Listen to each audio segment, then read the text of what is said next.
때가 급합니다. 예수님이 오시기 전에 땅끝까지 복음을 전하는 두 증인들이 빨리 세워져야 하기 때문에 매일 예배를 드릴 수 있고, 그리고 또 매일 계시록을 우리가 나눌 수 있는 그러한 때가 급하기 때문에 우리가 서둘러야 한다는 경각심을 제가 받게 되었습니다. 그래서 모든 것을 내려놓고 서울로 이제 올라와서 우리가 다시 처음부터 장소를 물색하기 시작했습니다. 그리고 하나님께서 드디어 이곳에 우리 아멘 사역교를 세워주셨습니다. 저는 아멘 사역교를 통하여 많은 주의 종들이, 일꾼들이, 사역자들이, 증인들이 땅끝까지 복음을 전하는 그 일들을 감행할 수 있는 저희가 될 수 있기를 간절히 기도합니다. 그래서 저희의 각오 중에 하나가 우리는 떠날 것을 각오한다. 여러분, 정말 떠날 것을 각오한 사람만이 우리 아멘 사역교에서 증인 사역을 감당할 수 있게 될 줄 믿습니다. 뿐만 아니라 우리는 순교를 각오한다. 순교의 각오, 피 흘리기를 각오하지 않는 사람들은 이제 주님 오시기 전에 우리가 복음을 땅끝까지 전하기 위해서는 나의 생명을 조금도 귀한 것으로 여기지 아니하고 온전히 주님 앞에 내려놓을 수 있기를 원합니다.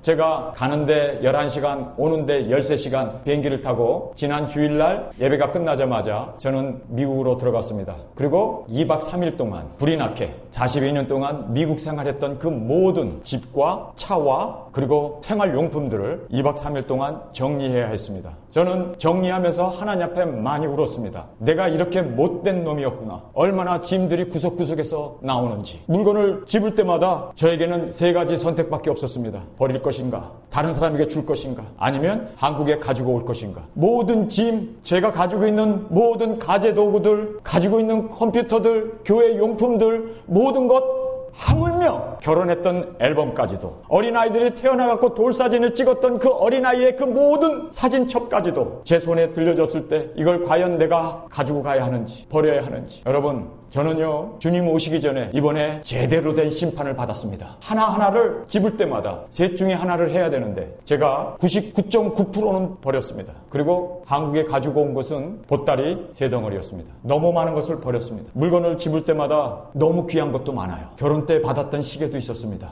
아이들 돌사진도 있었습니다. 제가 받았던 박사학위도 있었습니다. 졸업장도 있었습니다. 그런데 다 놓고 나와야 돼요. 얼마나 가슴이 아팠겠어요. 아니, 이거 졸업장인데 내가 이 학위 하나 따려고 몇십 년 동안 공부를 해가지고 딴 건데 이것도 다 내려놓고 와야 되는가. 눈에는 눈물이 났습니다. 그런데요, 저는 정확하게 가방 3개밖에 비행기 싣고 올 수밖에 없는 그러한 안타까운 처지에서 가방 3개만 들고 와야 되는데 그 가방 안에 들어가는데 무슨 학위가 필요하고 무슨 앨범이 필요하고 무슨 내가 결혼식 때 받았던 시계가 필요한가. 저는 하나하나 물건을 둘 때마다 저 속으로 외쳤습니다. 예수님이 온다면 이것이 과연 필요할까? 예수님이 온다면 과연 이것이 주님 앞에 가져갈 수 있는 것일까? 그것을 저 자신에게 물으면서 저는 과감하게 모든 것을 내려놓을 수 있었습니다. 여러분, 정말 예수님 오신다는 거 믿습니까?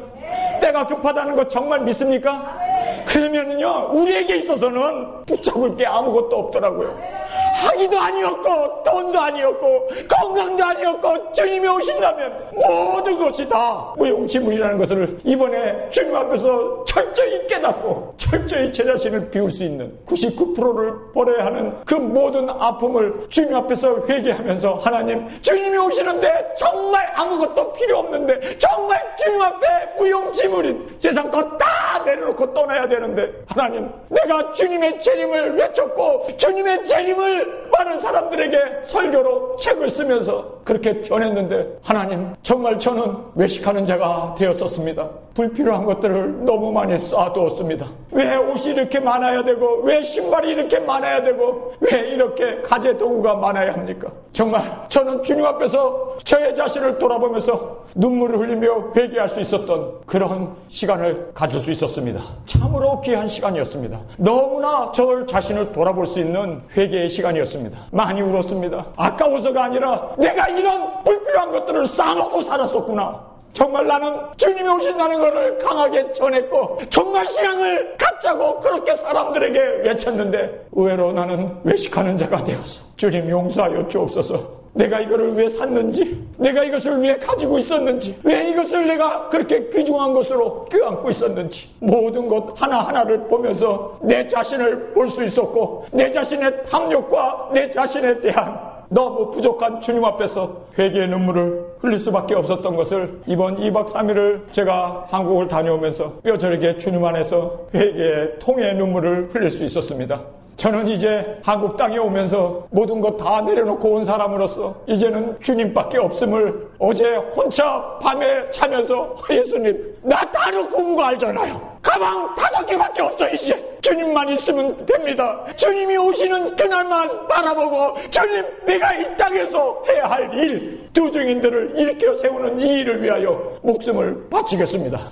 주님 이 일을 감당하기를 원합니다. 저는 정말 주님 안에서 이 단 하나의 소망을 가지고 이 땅에 나왔습니다. 여러분 주님이 기뻐하시는 이 두 증인, 여러분 계시록에 있어서 가장 중요한 2개의 장을 고르라고 한다면 저는 50년 동안 계시록을 수백 번 읽은 사람으로서 과감하게 2장을 저는 선택할 수가 있습니다. 이거는요 망설임도 없이 계시록에 있어서 가장 핵심적인 장은 바로 계시록 10장이었고 그리고 계시록 11장입니다. 왜냐하면 계시록 11장에는 예수님이 오십니다. 마지막 나팔 7째 나팔이 불게 될 때 예수님이 구름 타고 그리고 우리가 공중으로 끌어올려 주님을 공중에서 뵙게 되는 그 놀라운 은혜의 장이 바로 계시록 11장인 것을 저는 확실히 보게 되었습니다. 뿐만 아니라 계시록 10장이 왜 중요하냐면 예수님이 오시는 그 길을 준비하는 세례 요한처럼 하나님 예수님 오시는 그 길을 준비할 수 있는 그 놀라운 두 증인들이 계시록 10장에서 보여지기 때문입니다. 저는 이제 앞으로 주님 오실 때까지 계속 이 계시록의 말씀을 전하고 전파하고 그리고 주님 오시는 이 길을 준비할 수 있는 두 증인들을 세우는 그 일을 감당하기를 간절히 원합니다. 여러분 바로 땅끝까지 복음이 전파되지 않으면 예수님은 오실 수 없습니다. 말세에 대한 5가지 징조가 있어요. 성경에서 분명하게 말세 5대 징조를 말씀해주고 있습니다. 첫째는 1월 성신의 징조입니다. 계시록 8장 9장에 보면 거기에 그 나팔들이 다 1월 성신의 징조였음을 우리는 한눈에 볼 수가 있게 됩니다. 두 번째는 예루살렘의 회복입니다. 계시록 11장에 예루살렘 성전이 회복되어서 거기에서 하나님의 자에 맞은 자들을 두 증인으로 부르고 계시는 그 모습을 말씀해주고 있습니다. 그 다음에 세 번째는 666이라고 하는 짐승표의 등장입니다. 이것은 계시록 13장에 나오는 말씀입니다. 그 다음에 두 증인들이 등장하게 돼요. 두 증인이 등장하는데 그것이 바로 계시록 10장과 11장에 나오는 이 두 증인들의 등장입니다. 두 증인이 없으면 예수님도 오실 수가 없어요. 그래서 예수님이 오시기 위하여 땅끝까지 복음이 전파된 후에야 끝이 오리라 하신 그 말씀 그대로 두 증인들이 땅끝까지 복음을 전파하기 위해서 떠나게 됩니다. 그리고 전파하게 됩니다. 이 사역을 우리 아멘 사역교회 여러분들이 함께 아멘 사역자로 그렇게 주님 앞에 쓰임을 받는 저와 여러분이 되기를 간절히 원합니다.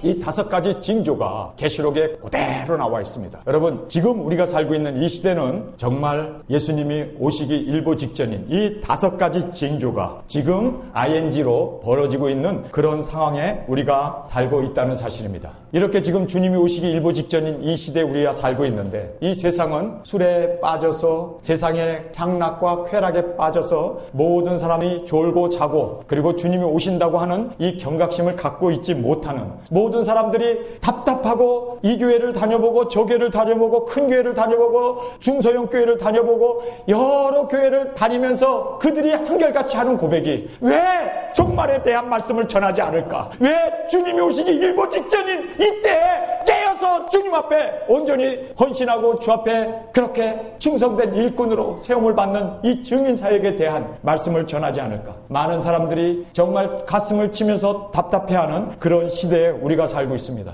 여러분 지금처럼 편안하고 안전하고 그리고 대한민국 5,000년 역사 속에서 지금만큼 경제적인 풍요를 누리는 시대는 없었습니다. 그러다 보니 요즘 길가에서 전도를 한다거나 종말이라고 하는 이야기를 했을 때 그리고 짐승표 받으면 멸망이라는 말을 하게 되면 사람들이 한결같이 들으려고 하지 않습니다. 지금처럼 편안하고 안전하고 지금처럼 풍요로운 시대가 없었습니다. 그러다 보니까 이제 이 종말이라는 것에 대해서 다 사람들이 외면하고 들으려고도 하지 않는 그런 시대에 우리가 살고 있습니다. 이것이 우리의 현실입니다. 그래서 하나님께서는요 이들을 깨우기 위해서 우리에게 반란의 날을 던져주십니다. 그것이 바로 계시록 계시록 9장에 나오는 여섯째 나팔이었습니다. 여러분, 여섯째 나팔은 바로 3차 세계대전이 일어나게 됩니다. 세계 3차 대전이 일어난 후에 두 증인들이 일어납니다. 왜 하나님께서는 인구의 3분의 1, 지금 인구가 75억이라고 하면 25억 인구가 핵으로 죽습니다. 어디서 전쟁이 일어나는가도 분명하게 성경은 확실하게 말씀해주고 있습니다. 여러분, 계시록 9장 13절입니다.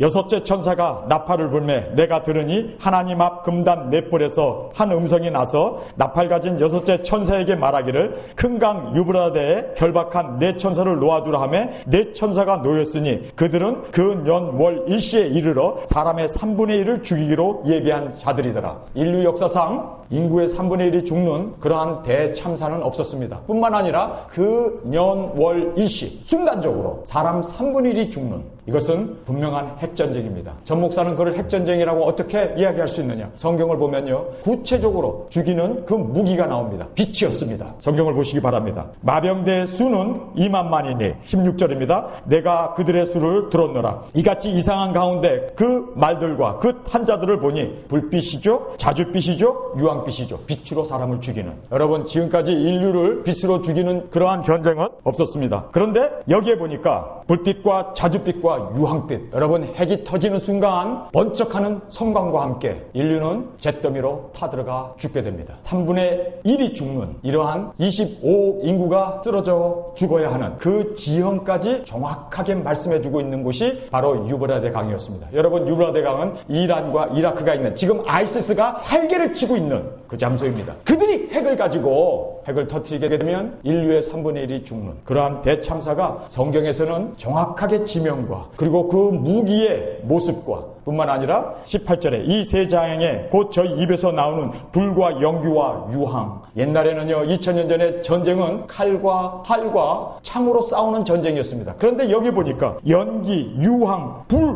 이런 생화학 무기, 그리고 이렇게 불로 인하여 사람들을 죽이는데 성경에 보면요, 두 번에 걸쳐서 사람 3분의 1이 죽는다라고 명시해주고 있습니다. 그러면 하나님께서 왜 이렇게 사람들을 3분의 1을 25억 인구를 핵전쟁으로, 그것도 유브라데 강에서 그 년 월 일시에 사람을 죽일까? 동원되는 군사만 2억이라고 성경은 말하고 있습니다. 마병대의 수가 2만의 만이다. 2만의 만이면 2억입니다. 이렇게 많은 군인들이 동원되어서 그곳에서 사람들이 25억 인구의 3분의 1이 거기서 죽음을 당하게 됩니다. 왜 성경은 이런 일을 기록해 놨을까요? 이유는 단 하나입니다. 사람들이 편안하다, 안전하다, 그리고 경제적인 풍요를 누릴 때 사람들은 헛짓을 합니다. 한눈을 팝니다. 세상 것 따라갑니다. 세상에서 복받자, 세상에서 잘되자, 세상에서 출세하자. 여기에 지금 온 교회가 빠져 있습니다. 그리고 정말 세상에서 잘되기 위하여 복 어느 교회를 가더라도 이 소리밖에 하지 않는 이 기복적이고 번영신학에 빠져있는 현대교회를 하나님께서 한바탕 우리에게 정신을 차리라고 전쟁을 일으킨 겁니다. 그래서 3분의 1들이 죽는데 그 3분의 1들이 죽는 사람들이 대부분 다 기독교인이었습니다. 우상숭배자들, 그리고 타락한 사람들, 이 살인자들과 그리고 거짓말하는 자들과 이 복수를 행하는 사람들은 오히려 살아남고 예수 믿는 사람들이 거의 3분의 1이 25억 인구 중에 대부분 그렇게 착한 사람들이 죽었습니다. 저 얘기가 아니라 성경의 이야기입니다. 성경을 보겠습니다. 20절입니다. 이 재앙에 죽지 않고 남은 사람들은 그 손으로 행하는 일을 회개치 아니하고 오히려 여러 귀신과 또 보거나 듣거나 다니거나 하지 못하는 금은동과 목속의 우상에게 절하고 또 그 살인과 복술과 음행과 도둑질을 회개치 아니하더라. 이런 악한 사람들만 3분의 2 인구가 살아서 세상에 존재하고 있었습니다. 그런데 이런 상황에서 사람들이 지금 풍요 속에서, 평안 속에서, 안정 속에서 다들 세상 것 바라보고 세상에서 잘되고 세상에서 교회 세우고 세상에서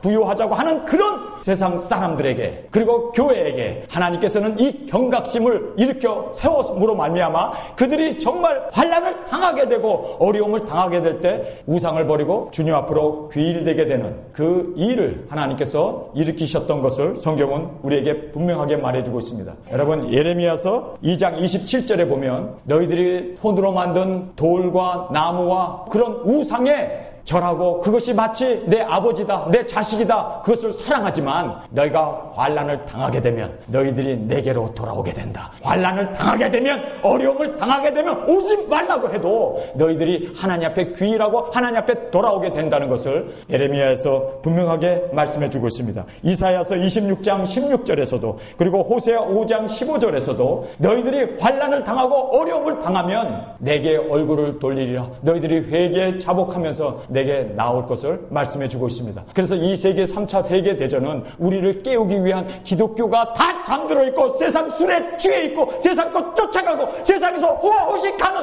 거기에 빠져있는 사람들을 주님께서 뒤시키기 위한 하나님의 사랑의 손길이었습니다. 그래서 이런 환난을 당하게 되면 사람들이 정신을 차리잖아요. 여러분 요즘 전도지를 주고 예수 믿으라고 그러고, 그리고 이제 종말이라고 그러고, 주님이 오실 때가 머지않았다, 짐승표 받으면 멸망이라고 여러분 전해보세요. 미친 사람 취급받습니다. 그러나 이제 환난을 당하게 되면 사람들이 회개하지 말라고 해도 여러분에게 쫓아와가지고 나 어떻게 해야 예수 믿고 천당 갈 수 있냐고, 이제 주님이 오실 날이 다가왔다는 것을 그들이 한눈에 알아보고 여러분들에게 이제는 오히려 애걸하면서 그렇게 복음을 전해달라고 하는 그런 시기를 하나님께서 만드시고 조성해 주시는 것입니다. 저는 이 10장을 보면서 정말 놀라운 참 하나님의 그 은총을 깨닫게 되었습니다. 이제 하늘에서 천사 하나가 10장 1절에 등장하게 됩니다. 힘센 천사였습니다. 그런데 여기에 나오는 이 힘센 천사는 바로 두 증인들을 예표하는 너무나 많은 공통점을 가지고 있었습니다. 10장 1절입니다. 내가 또 보니 힘센 다른 천사가, 여기 보니까 힘센 다른 천사였습니다. 아까 나왔던 네 천사는 사람 3분의 1을 죽이기로 예비한 그 천사들은 결박되어 있었던 천사들입니다. 근데 그 결박되어 있던 천사들을 유브라데 강에 결박되어 있는 그들을 놓아주게 되니까 그 년 월 이시에 사람 3분의 1을 죽였습니다. 근데 천사가 죽였습니까? 아니에요. 죽인 거를 보니까 빛이었습니다. 그리고 죽인 걸 보니까 불과 화학과 연기로 사람을 죽였다라고 말하고 있습니다.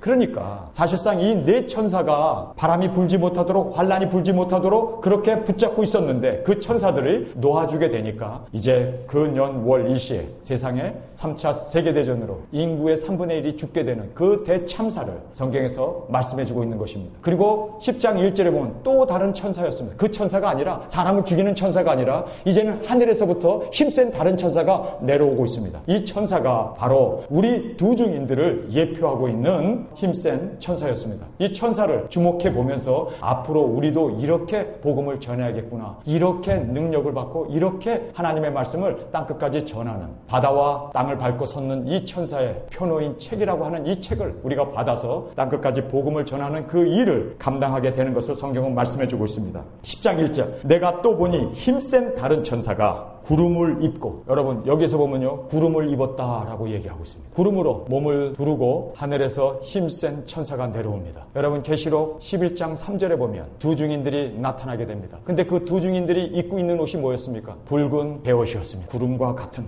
여러분 저희들이 이걸 보면서 얼마나 많은 공통점이 있는지 몰라요. 모양이 같았습니다. 들고 있는 책, 그 책을 우리가 또 먹어야 했습니다. 뿐만 아니라 외침이 있었습니다. 크게 부르짖을 때 하늘에서 7개의 우레가 떨어졌습니다. 똑같이 우리가 외칠 때, 전 세계에서 외칠 때 하늘의 권세 잡은 마귀가 땅으로 추락하는, 우리는 만국을 다스리는 권세를 바로 우리 두 증인들에게 주고 있는 것을 말씀해 주고 있습니다. 또 전하는 내용을 보세요. 7째 나팔, 이제 선지자들이 예언한 그 모든 말씀 그대로 이루어진다. 예수님이 재림하신다. 마지막 나팔 예수님이 오신다라고 하는 똑같은 메시지를 우리가 두 증인들이 땅끝까지 온 세상에 다니면서 외쳐야 할 그 외침이 똑같은 메시지였습니다. 뿐만 아니라 여기에 이들이 예언을 했습니다. 바로 이 천사도 예언을 했는데 우리 두 증인들도 앞으로 일어날 세상에 되어질 일, 이제는 예수님이 오시고 뿐만 아니라 이제 이 땅에 짐승의 표가 시행되게 되고 이제 예수님이 지상으로 재림하신 후에 1000년 동안 예수님이 다스리는 천년 왕국이 이루어지고, 그리고 이제 백보자 심판을 통하여 부활의 몸을 입은 우리가 영원한 천국과 영원한 지옥으로 갈라지게 된다는 앞으로 세상에 되어질 모든 일들을 작은 책을 먹은 우리가 이제는 바로 예언을 하게 되는 그 사명을 감당하는 것이 바로 오늘 나오는 말씀의 주제인 것입니다. 그래서 계시록 10장은 얼마나 중요한 장인지 몰라요. 그래서 세상은 이렇게 파멸로 3분의 1의 인구가 생명을 잃게 되는 그러한 가운데 하나님께서는 그래도 땅을 포기하지 아니하시고 그래도 그 남아 남아있는 그 악하고 우상 숭배를 하고 술객들과 살인자들을 하나님께서는 그 영혼을 구원하기 위해서 바로 두 증인들을 세워서 이들에게 복음을 땅끝까지 전하는 그 사명을 감당할 수 있는 놀라운 특권을 우리에게 주셨습니다. 저는 바로 이것을 위해서 한국에 나오게 되었습니다. 저에게는 사실 세 가지 선택의 기회가 있었습니다. 첫째는 42년 동안 미국에 살았고 32년 동안 목회를 했던 미국에서 두중인 사역을 일으키는 이 일을 감행해야 할 것인가, 저는 사실상 고민했습니다. 그런데 미국이 점점점 하나님을 배반하고 그 신앙의 국가가 이제는 오히려 하나님을 대적하고 우상 숭배를 하고 전도를 해도 감옥에 가야 되고 그리고 동성연애를 합법화하는 그런 모든 걸 보면서 저는 42년 동안 살았던 미국을 등져했습니다. 그리고 이제 저에게는 이제 두 가지 길이 저에게 있었습니다. 하나는 대한민국이었고 다른 하나는 중국이었습니다. 중국에 있는 선교사들이 갑자기 저한테 연락이 오기 시작하면서 중국의 두중인 사역 계시록을 갖고 들어가서 계시록을 전하게 되면 거기는 이미 환란을 경험했던 사람들이기 때문에 그 많은 지하교회 2억 5천만이나 되는 그 지하교회 그 성도들이 환란을 겪고 승리한 사람들에게 이 계시록 말씀만 들어가게 되면 구름대처럼 많은 두중인들이 바로 중국에서 일어나게 될 것입니다. 지하교회에서 일어나게 될 것입니다. 목사님, 우리 중국 갑시다. 어차피 목사님은 목숨 걸고 복음을 전하기로 한 사람이니까 모든 것 다 내려놨다고 하니까 우리 중국에 가서 한번 정말 이 전 세계를 복음할 수 있는 그 많은 두중인들을 이렇게 세웁시다. 제 마음이 솔깃했습니다. 저는 정말 거의 가려고 결정을 했고 떠나려고 했습니다. 근데 제가 하나님 앞에 기도를 했습니다. 하나님, 10일 동안 산에 들어가가지고 하나님 앞에 부르짖었습니다. 하나님의 음성을 듣게 되었습니다. 여성아, 내가 한국을 포기하지 않았단다. 내가 한국을 포기하지 않았으니 너도 한국을 포기하지 마라. 제가 주님 앞에 또 물었습니다. 하나님, 제가 두중인이라는 것, 이 두중인이라는 것을 전할 때 한국에서는 정말 알레르기 반응을 일으키고 2단이네 3단이네 이 두중인에 대한 이야기를 한 번도 어떤 목사도 전한 사람이 없을 만큼 희귀한 내용인데, 하나님, 제가 이 두중인을 일으켜야 되는데 과연 한국에서 하나님 이 일이 가능합니까? 정말 많은 사람들이 두중인으로 일어날 수 있습니까? 하나님께서는 너는 할 수 없지만 내가 앞서 행하리라. 내가 앞서 행하리라.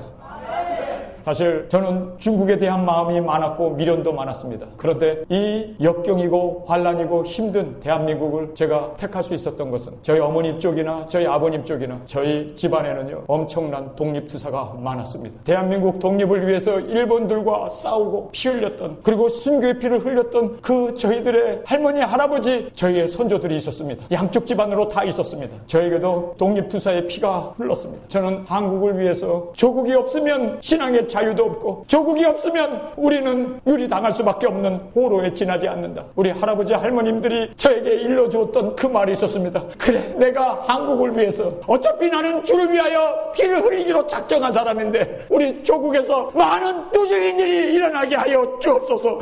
하나님, 정말 이 대한민국을 주님 앞에 두중인으로 그렇게 드려지기를 원합니다. 제가 계시록을 들고 드디어 한국의 이 증인사역을 대한민국에서 수많은 구름대처럼 일어날 수 있는 이 증인사역을 감당하기 위하여 주님 앞에 헌신으로 이 자리에 섰고 여러분을 만날 수 있었습니다. 여러분, 고맙습니다. 저는 이 두중인 사역을 할 때마다 이단 시비에 휘말려야 했고 사람들의 손가락질을 당해야 하고 많은 사람들이 적대시하고 강단에 세우려고도 하지 않았습니다. 알아요, 저는 알아요. 이 두중이라고 하는 이것이 마귀가 얼마나 싫어하는 건지, 마귀가 꺾어뜨리게 하고 땅으로 추락하게 하는, 7번이나 땅에 떨어져야 하는 그러한 비참함을 알기 때문에 만국을 다스리는 그 권세를 받은 하나님의 철장 권세 받은 이 두중인들이 이 땅에서 일어나는 것을 그들이 가만 보고만 있겠느냐고요. 새싹부터 무너뜨리려고 핍박과 온갖 박해를 퍼붓는 이것을 우리는 각오할 수 있어야 합니다. 10장 1절을 보십시오. 내가 또 보니 힘센 다른 천사가 구름을 입고, 이 천사는 구름을 입고 있었지만 11장 3절에 보면 내가 나의 두 증인에게 권세를 주리니 저희가 굵은 베옷을 입고 1260일을 예언하여야 하리라. 여러분, 1260일 3년 반입니다. 예수님도 이 땅에 오셔서 3년 반 동안 공생의 삶을 살았던 것처럼 우리도 이제 3년 반 동안 하나님께서 우리에게 주시는 권세를 가지고 땅끝까지 복음을 전하는 정말 힘센 천사가 외치는 것처럼 우리도 외칩시다. 전 세계에 예수님 오신다고 외칩시다. 때가 급하기 때문에 우리가 외쳐야 돼요. 우리가 준비되어서 능력받고 주님 앞에서 이 증인사역을 감당할 수 있는 저와 여러분이 될 수 있기를 주님의 이름으로 축원합니다. 여기 보면 힘센 다른 천사가 구름을 잇고 있었는데 이 땅에 있는 두 증인들은 굵은 베옷을 입고 있습니다. 뿐만 아니라 하늘에서 내려오는데 그러나 우리는 하늘로 올라갑니다. 두 증인 사역을 마치고 나서 이제 이리로 오라 하는 음성을 듣고 우리가 부활의 몸을 입고 많은 사람들이 지켜보는데 구름을 타고 공중에서 주님을 맞이하게 되는 그 놀라운 은혜를 우리에게 말씀해 주고 있습니다. 이 힘센 천사는 구름을 입고 그리고 하늘에서 내려오는데 머리에 무지개가 있었습니다. 우리가 이제 이 하나님의 언약의 말씀을 들고 말씀을 먹고 말씀을 증거하는 정말 이 무지개와 같은 하나님의 경륜과 예정과 하나님의 인도하신 가운데 두 증인은 필수적으로 주님이 오시기 전에 있어야 했습니다. 예수님이 오시기 전에 엘리야가 있어야 했던 그 엘리야가 세례 요한이었던 것처럼 예수님이 이 땅에 재림하시기 전에 이 땅에 필요 없고 있어야 할 그들이 바로 두 증인들입니다. 두 증인이 없으면 예수님도 올 수 없어요. 두 증인이 없으면 땅끝까지 복음이 전달될 수 없어요. 두 증인이 없으면 계시록 11장은 없습니다. 여러분, 이것은요 무지개입니다. 하나님이 이미 우리 가운데 언약하시고 이미 하나님의 경륜 가운데 인도하시는 이것은 하나님의 경륜임을 저는 믿습니다. 여러분이 안 한다 할지라도 아무도 안 한다 할지라도 하나님은 돌을 가지고도 외치게 하고 나귀를 통해서도 이 두중의 사역을 하게 하실 그 하나님의 경륜임을 여러분 믿습니까? 이것은 무지개가 그 머리 위에 있었다라고 성경은 말씀하고 있습니다. 무지개가 있고 그 얼굴은 해 같고 해처럼 밝게 빛을 내고 있습니다. 여러분, 우리가 여기에서 해 같다라는 이 말은 바로 의와 진리를 의미하고 있습니다. 우리는 거룩한 주님의 세례 요한처럼, 여러분, 세례 요한이 왜 메뚜기를 먹어야 하고 그리고 들에 있는 꿀을 먹어야 하고 그가 왜 낙타 털로 된 옷을 입어야 했을까요? 그리고 왜 그가 30년 동안 버려진 광야에서 생활해야 할까요? 여러분, 두 증인들은 이런 핍박도 있습니다. 어려움도 있습니다. 세상 것 내려놔야 합니다. 세상 것 붙잡고 있으면 여러분 절대로 두 증인 될 수 없습니다. 저는 99%를 다 미국에서 42년 동안 살았던 모든 것 다 내려놓고 나오면서 하나님 이제는 가진 것도 없습니다. 오늘 이 자리에 앉아서 주님 앞에 기도하면서 하나님, 제가 말씀을 전할 때마다 계시록을 전할 때마다 주님이 나와 함께만 해주시고 우리가 예배 드릴 때마다 주님의 임재가 우리 가운데 있기만 한다면 하나님, 저는 그거면 다예요. 요셉이 형들에게 팔려서 종살이를 할지라도 그것에 하나님이 함께 계셨던 것처럼, 누명을 쓰고 감옥에 간다 할지라도 그것이 하나님이 함께 계셨던 것처럼, 하나님이 나와 함께만 계시다면 하나님, 저는 성공자입니다. 저는 무엇이 두렵겠습니까? 아무것도 두려움이 없고 하나님이 나와 함께하지 않는 것이 바로 저주요, 하나님이 나와 함께하지 않는 그것이 저에게 있어서는 가장 큰 실패라는 것을 고백하게 됩니다. 하나님, 저 혼자 할 수 없는 것 아시잖아요. 이 큰 사역을 주님이 앞서 행하여 주옵소서. 주님이 행하여 주옵소서. 그 얼굴은 해 같고, 그렇습니다. 주님과 함께 주님의 동행이 있는 사람은 얼굴에 항상 하나님이 함께 하시는 광채가 있을 줄 믿습니다. 주님이 함께 하시는 그 사람은 스데반이 돌에 맞아 죽을 때에도 그의 얼굴이 천사처럼 빛이 났습니다. 그리고 하나님의 임재하심이, 그 약속과 그 언약이 우리와 함께 하실 줄 믿습니다. 저는 이거면 돼요. 정말 주님이 우리와 함께 하셔서 주님이 우리의 보장이 되시고 주님이 우리의 능력이 되시고 주님이 우리를 지켜주시고 인도해 주신다면 하나님 모든 것 다 주님이 하셨사오니 주홀로 영광 받으시옵소서. 온전히 주님 앞에 내려놓을 수 있기를 원합니다. 그 얼굴에 해 같고 그 발은 불기둥 같으며, 이 불기둥은 우리가 이제 심판의 메시지를 전해야 됩니다. 이제 예수님이 의인을 부르러 오신다. 짐승표 받으면 멸망이다. 이제 사망과 음부의 권세를 가지신 예수님이 오시는데 정말 열매를 맺을 수 있는 그러한 우리의 삶이 되어야 한다고 우리가 회개를 촉구하고 그들에게 은혜의 말씀이 아니라 정말 이제는 심판의 말씀을 전해야 하는, 바로 우리가 바른 불기둥 같으며 심판을 외쳐야 합니다. 이 땅은 멸망이라고, 그리고 이 사탄의 세력을 우리가 무찌를 수 있는 그러한 하나님의 메시지를 가지고 내려오게 됩니다. 그 다음에 2절을 보겠습니다. 그 손에 펴놓인 작은 책이 펴져 있다고 말씀하고 있습니다. 왜 책이 펴져 있을까요? 더 덮어 있어야 되잖아요. 그런데 책이 펴져 있다고 말씀하고 있습니다. 왜 책이 펴져 있었느냐? 보좌에 앉아 계신 하나님 오른손에 들려져 있었던 그 책은 임봉한 책이었습니다. 그런데 예수님께서 일찍 죽음을 당하신 어린 양 예수님께서 그 책을 취하여 우리에게 펴주었습니다. 이제 계시록이 열리고 있고 계시록이 진행되어 있고 지금 계시록 시대가 지금 우리 가운데 펼쳐지고 있는 것을 펼쳐진 책이라고 말씀해주고 있습니다. 여러분, 지금 이 계시록의 말씀이 이루어지고 있는 이 시대에 우리가 살고 있습니다.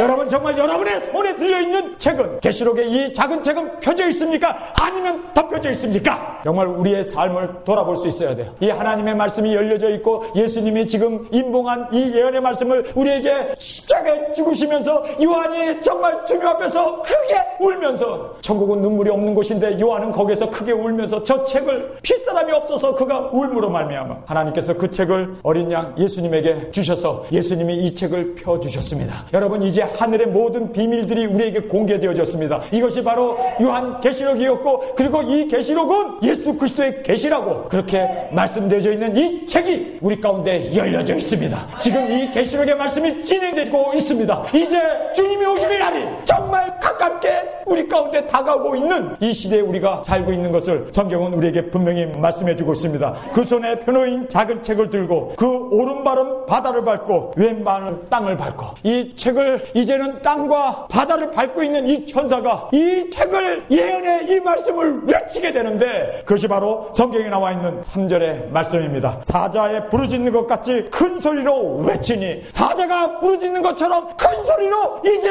마지막이 다 됐다, 예수님이 온다, 이제 곧 예수님이 문 밖에 이른 줄 알고 너희는 정신을 차려라. 이제 3차전이 벌어진 후에 많은 사람들이 우왕좌왕하면서 정말 이제 3차전이 벌어졌네, 이제 정말 예수님 올 때가 되었네, 이제 종말 시대에 사는 거 아닌가, 이제 재림이 있는 거 아닌가, 이제 틀림이 있는 거 아닌가, 이제 정말 666이라고 하는 짐승표가 이 세상에 시행되는 그런 모든 것을 보면서 정말 사람들이 두려워 떨고 있을 때 누가 외쳐야 합니까? 누가 외쳐야 합니까? 작은 책을 먹은 여러분이, 두 증인들이 전 세계에 나가서 이제 예수님 오신다고 외쳐야 하는 것이 바로 오늘 이 천사가 우리의 예표로 보여주고 있는 대목인 것입니다. 사자의 부르짖는 것 같이 큰 소리를 외치니, 외칠 때 7 우레가 그 소리를 바라더라. 외치니까 하늘에서 우레가, 번개가 천둥이 쳤습니다. 여러분, 70인 제자들이 예수님이 가려고 했던 그 이스라엘 방방곡곡에 두씩 두 증인들이, 70인 두 증인들이 전 이스라엘을, 고을들을 다니면서 복음을 전했습니다. 그랬을 때 이 70인 제자들이 기쁨이 충만하여 예수님에게 돌아왔습니다. 예수님의 이름으로 귀신이 나가고, 예수님의 이름으로 병자들이 낫고, 예수님의 이름으로 통해 자복하고 주님 앞으로 많은 영혼들이 귀일했습니다. 기뻐 주님 앞에 보고를 드렸습니다. 그랬더니 예수님께서 뭐라고 말씀합니까? 너희들이 외칠 때 마귀가 하늘에서 번개처럼 땅으로 떨어지는 것을 보았다. 여러분, 이스라엘이라고 하는 한 나라가 회개하고 주 앞으로 돌아왔을 때 하늘의 권세 잡은 마귀는 설 자리를 잃어버렸습니다. 번개처럼 떨어졌습니다. 우리 이 작은 책을 먹고 전 세계의 두 증인들이 이제 한국으로부터 시작해서 전 세계의 이제 모든 족속들에게 복음을 들고 나가서 외칠 때 한 번 떨어지는 게 아니라 7 우레처럼 하늘의 권세 잡은 이 마귀가 권세를 잃어버리고 땅으로 떨어지는 그 일이 일어나게 될 것을 성경은 말씀해주고 있습니다. 우리 외칩시다. 우리 증거합시다. 복음을 들고 나가서 외칠 때 마귀가 설 자리를 잃어버리고 땅으로 떨어지는 그러한 기시민들이 예수님 당시에 떨어뜨렸던 것처럼 이제 말세 예수님이 오시기 전에 복음이 전 세계에 전파되는 그 일을 통하여 마귀 사탄이 7번 떨어지게 되는 이 우레를 우리에게 말씀해주고 있습니다. 저는 지금은 핍박을 받고 지금 사람들이 자라나는 이 새싹을 무너뜨리려고 군합발로 짓누르지만, 그러나 하나님의 경륜은 씁니다. 하나님은 우리를 통하여 마귀의 권세를 이 땅에 7번이나 완전히 추락시키는 그 일을 주님께서는 기뻐하시고 예정하시고 우리를 부르신 줄 믿습니다.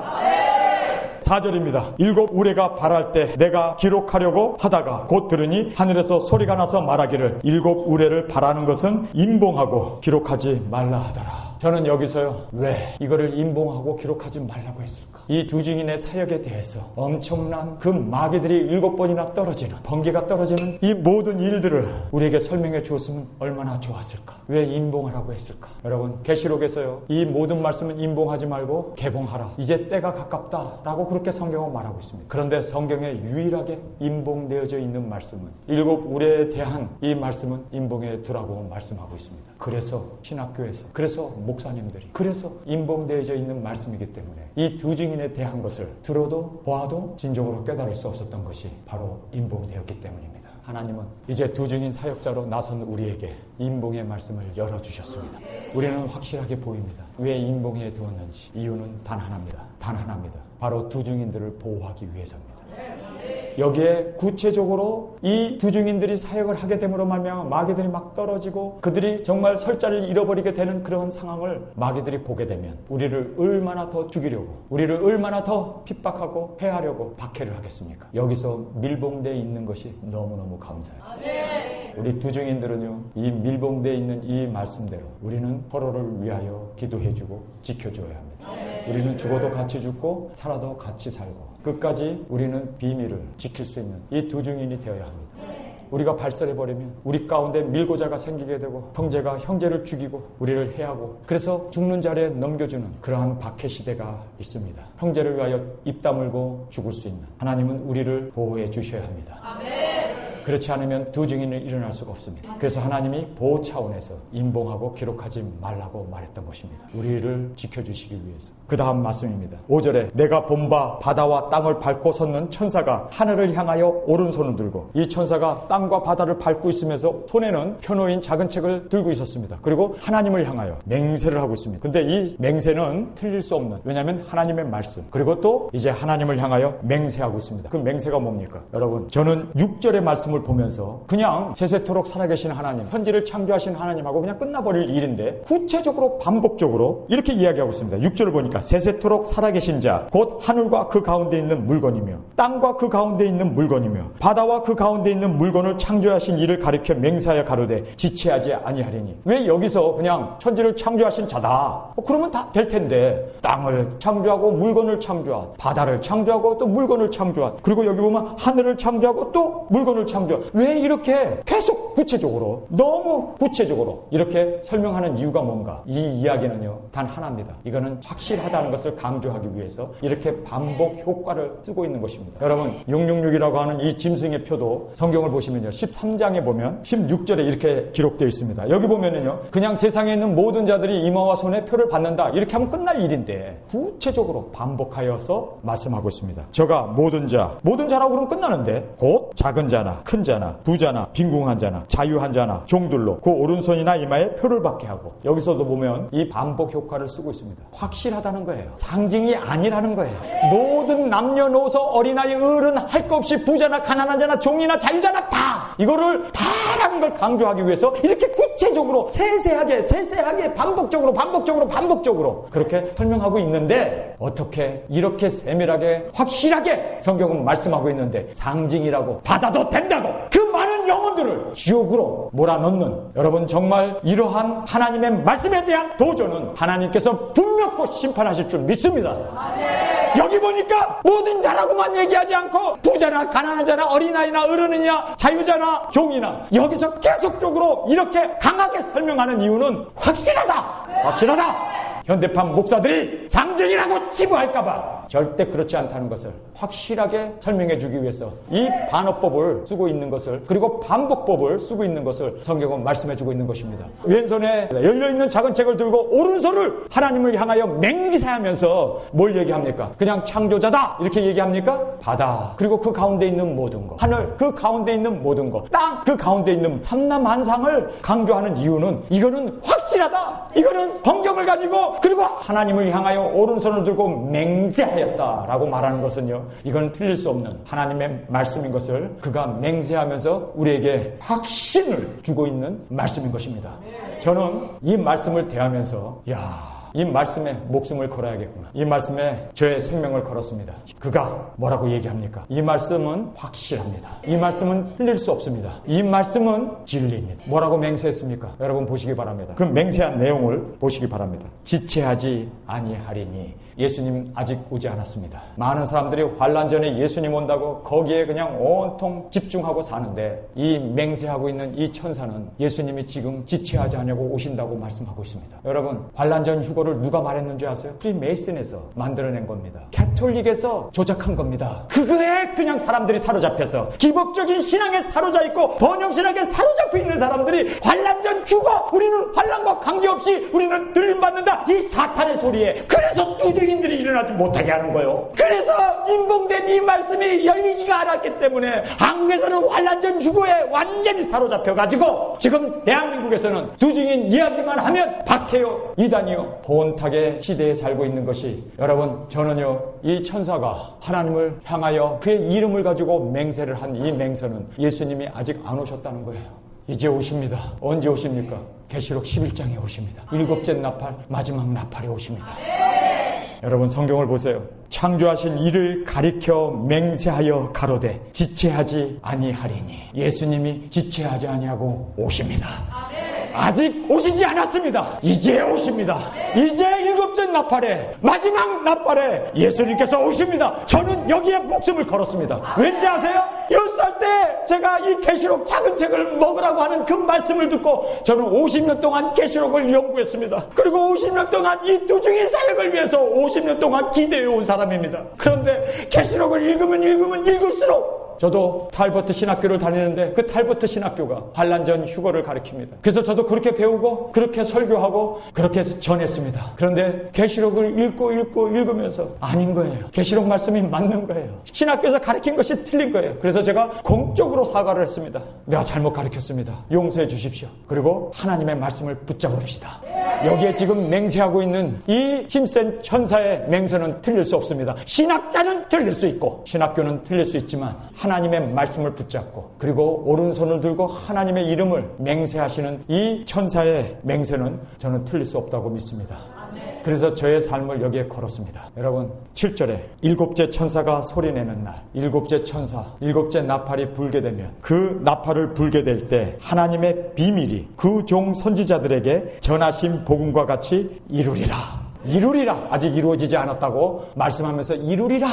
이제 예수님 오시게 되면 선지자들이 전한 그 모든 복음이 이루어지게 된다. 일곱째 나팔이었습니다. 마지막 나팔이었습니다. 계시록을 여러분이 많이 읽어보신 여러분들은 알겠지만 일곱째 나팔이 계시록에서는 마지막 나팔입니다. 그 후부터는 나팔이라는 이야기가 나오지도 않습니다. 일곱째 나팔이 마지막 나팔이었습니다. 일곱째 나팔에 소리내는 날, 그 나팔을 불게 될 때 하나님의 비밀이 그 종 선지자들에게 전한 복음과 같이 이루리라. 여러분, 우리가 고린도전서 15장 51절에 가서 보면은 바울이 여기에서 우리에게 5가지 공통점을 이야기해 주고 있습니다. 바울도 똑같이 지금 일곱째 나팔, 마지막 나팔에 비밀이, 하나님의 비밀이 복음에서 전한 그 복음의 그 말씀대로 이루어지게 될 것이다라고, 계시록이 씌어지기 30년 전에 씌어진 책입니다. 30년 전에 씌어졌음에도 불구하고 계시록에 나오는 마지막 나팔을, 하나님의 비밀을 제대로 정확하게 바울이 예언을 하고 있습니다. 그리고 그 비밀을 우리에게 풀어 설명해 주고 있습니다. 고린도전서 15장 51절입니다. 보라, 내가 너희에게 비밀을 말한다고 그러죠. 여기에 보면 하나님의 비밀이 그 종 선지자들에게 되어진 그 모든 복음이 이루어진다라고 말씀하셨던 그 말씀처럼 여기서는요, 비밀이라고 말하고 있습니다. 비밀이라는 말이 공통적이었습니다. 비밀을 말하노니 우리가 다 잠잘 것이 아니요. 성경을 보세요. 언제요? 마지막 나팔에.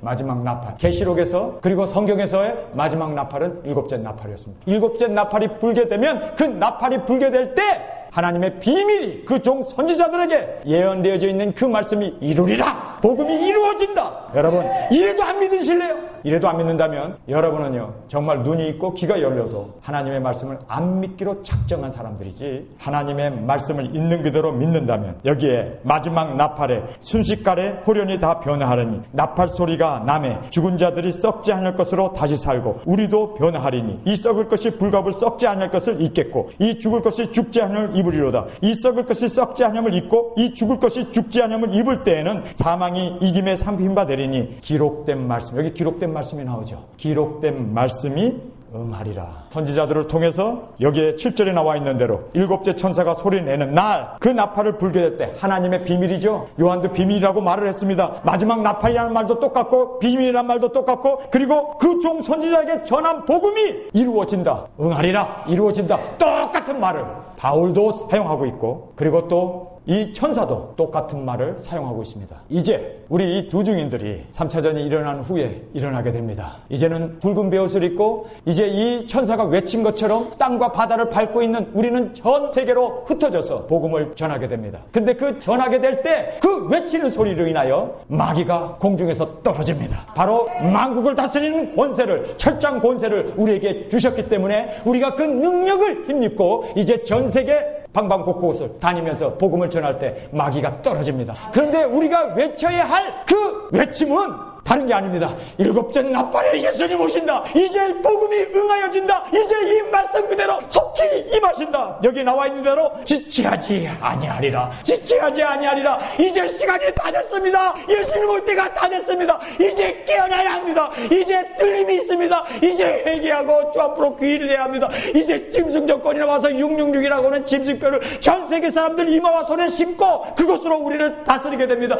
이후에 예수님이 땅에 오셔서 이제 천년왕국이 이루어지게 됩니다. 이제 여러분 예수 믿고 돌아와야 합니다. 외칩시다. 전합시다. 우리가 전해야 할 그 복음은 바로 이 천사가 전했던 지체하지 아니하리라. 지체하지 아니하리라. 이제 일곱째 나팔이 불게 될 때 그 종 선지자들에게 예언된 그 모든 말씀이 이루어지는 그 하나님의 비밀을 전합시다. 이것을 외칩시다. 이것이 바로 우리 두 증인 사역 감당하기를 원하는 우리들에게 주신 메시지였습니다. 할렐루야. 저는 이것을 위해서 모든 것 내려놨습니다. 저는 이 두 증인 사역을 위하여 외치다가 계시록을 전하다가 땅끝까지 복음을 전하는 자로 저도 떠날 것을 각오합니다. 우리는 다 두고 떠나야 할 사람이기 때문에 우리는 증인 사역을 위해서 땅끝까지 갈 우리 자신임을 고백합니다. 우리 떠납시다. 우리 갑시다. 복음을 들고 갑시다. 우리 외칩시다. 바다와 땅을 밟고 있는 이 천사가 사자처럼 외쳤던 것처럼 회개하라고 외칩시다. 주님이 오신다고 외칩시다. 이제 주님이 오시는 그날이 가까이 왔다고. 정말 여기에 나와 있는 대로 지체하지 아니하리라. 지체하지 아니하리라. 여러분 지금 우리가 살고 있는 이 시대의 말씀입니다. 그런데요 성경을 보면요 8절에 하늘에서 나서 내게 들리던 음성이 또 내게 말하여 가로되 내가 가서 바다와 땅을 밟고 섰는 천사의 손에 표놓인 책을 가지라 하기로. 이 책을 가지라고 천사가 요한에게 말을 했습니다. 9절에 보겠습니다. 내가 천사에게 나아가 작은 책을 달라 한즉 천사가 가로되 갖다 먹어버리라. 내 배에는 쓰나 내 입에는 꿀같이 달리라 하거늘 내가 천사의 손에서 작은 책을 갖다 먹어버리니 내 입에는 꿀같이 다나 먹은 후에는 내 배에는 쓰게 되더라. 천사의 손에 들려있는 이 작은 책, 펴져 있는 책이었습니다. 이것을 갖다 먹으래요. 그래서 요한이 순종하는 마음으로 그것을 받아다가 먹었습니다. 그랬더니 입에서는 꿀처럼 단데 배에서는 썼다 라고 말씀하고 있습니다. 여기에는 두 가지 의미가 있습니다. 우리가 비밀 공개를 받고 이제 우리가 증인 사역을 감당하기 위해서 땅과 바다를 밟고 있는 천사처럼 우리가 전 세계를 다니면서 이 복음을 전할 때 우리는 정말 꿀처럼 답니다.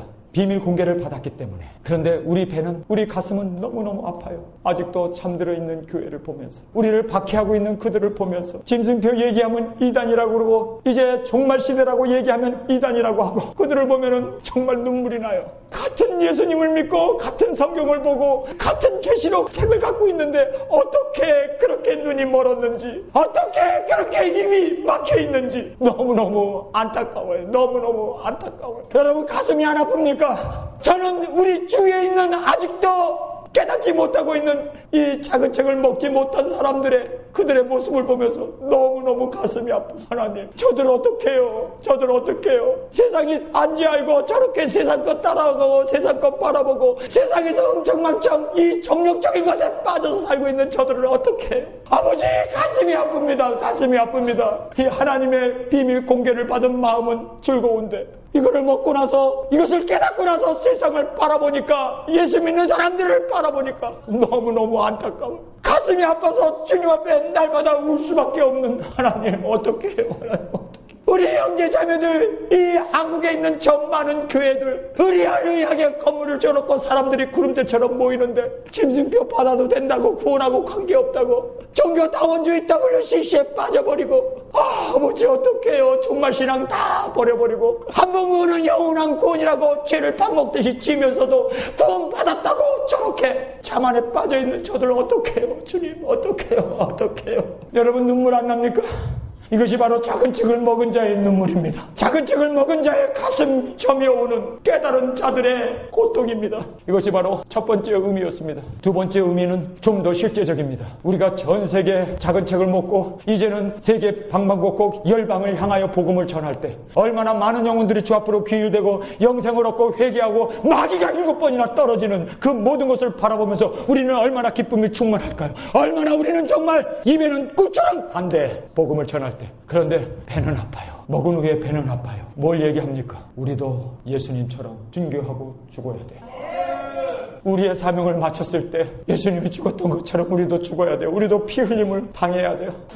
많은 사람들을 주 앞으로 귀신시키기 위해서 날마다 내 자신을 부인하고 우리도 십자가를 지고 예수님이 죽었던 것처럼 우리도 순교하는 그 아픔이 있습니다. 그러나 여러분, 이러한 아픔이 있고 고난이 있고 입에는 알지만 배에는 쓰게 됐다고 하는 이 말씀 그대로 써도 좋습니다. 나는 먹겠습니다. 나는 전하겠습니다. 내가 죽더라도 주님, 나는 이 사명을 감당하기를 원합니다. 주님, 나를 사용하여 주옵소서. 나를 사용하여 주옵소서. 마지막 11절의 결론입니다. 저가 내게 말하기를 내가 많은 백성과 나라와 방언과 임금에게 다시 예언하여야 하리라 하니라. 아멘. 작은 책을 먹고 이제 우리는 입에서는 달았지만 배에는 써요. 우리 순교 각오합시다. 죽음을 늘 두려워하지 아니하고 악을 골짝 죽음이 늘 가시밭길이고 정말 협소한 길이라 할지라도 순교의 길이라 할지라도 내가 주님 앞에 제물로 드려지는 하늘의 미랄이 땅에 떨어져서 죽는 그 길이라 할지라도 주님, 나 가겠습니다. 전하겠습니다. 아버지, 나를 사용하여 주옵소서. 땅끝까지 증인 사역 감당하겠습니다. 주님, 주님, 이렇게 온 나라 모든 민족에게 우리 복음 들고 나갑시다. 예수님 오신다고 전합시다. 이제 세상이 다 됐다고 지체하지 아니하리라 하신 이 천사의 메시지를 우리도 외치면서 그리고 장렬하게 죽읍시다. 순교합시다. 어차피 세상에 태어나면 다 죽는데 병들어 죽고 교통사고로 죽고 암으로 치매로 죽지 말고 노안으로 죽지 말고 주를 위해서 복음 들어서 죽읍시다. 하나님, 오늘 계시록의 핵심 장인 10장과 11장의 주님의 재림에 대한 마지막 나팔, 7째 나팔을 살펴보았습니다. 주님, 지체하지 아니하리라. 오시옵소서. 마라나타 주 예수여 오시옵소서. 이제 작은 책을 먹고 증인 사역을 감당하기를 원합니다. 주님, 나를 보내주옵소서. 나를 보내주옵소서. 주님 다시 오실 때까지 나는 이 길